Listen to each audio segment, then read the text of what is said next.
সকাল থেকে রাজধানীতে অনেকটাই স্বাভাবিক যান চলাচল, কোথাও কোথাও দেখা যায় যানজট। সেই সঙ্গে সড়কে নিরাপত্তায় তৎপর রয়েছে আইনশৃঙ্খলা বাহিনীর সদস্যরা। এই বিষয়টি আরও জানাতে এই মুহূর্তে রাজধানীর বিজয় সরণি থেকে যুক্ত হচ্ছেন সহকর্মী শাহাদুজ্জামান সাকিব। সাকিব, সড়ক ও আইনশৃঙ্খলা পরিস্থিতির কি অবস্থা দেখছেন সেখানে জানাবেন।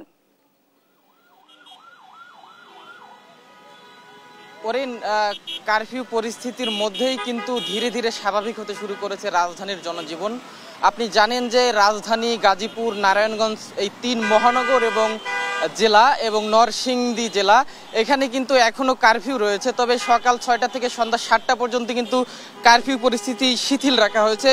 এই সুযোগে কিন্তু রাজধানীতে আমরা অফিস, আদালত সহ সরকারি বেসরকারি সকল প্রতিষ্ঠান খুলতে দেখেছি এবং অফিসমুখী মানুষের যে চাপ সেটি কিন্তু আমরা রাস্তাঘাটে লক্ষ্য করেছি। সকাল থেকেই আমরা দেখেছি যান চলাচল স্বাভাবিক রয়েছে এবং মানুষজন অফিসের দিকে যাচ্ছেন এবং এর ফলে বেশ কিছু জায়গায় কিন্তু যানজটও আমরা লক্ষ্য করেছি। আমরা এখন রাজধানীর বিজয় সরণিতে রয়েছি।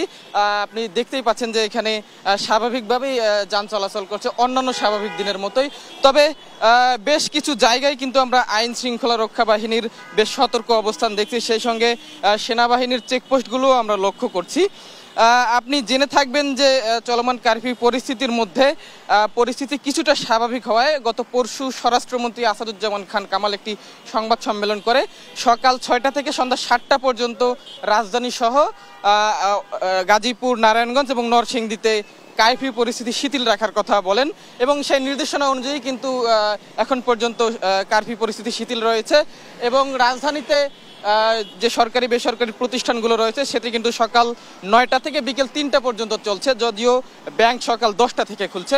ফলে কিন্তু রাজধানীতে জনজীবন পুরোপুরি স্বাভাবিক না হলেও মোটামুটি স্বাভাবিকের পর্যায়ে রয়েছে বলে আমরা এখন পর্যন্ত লক্ষ্য করছি।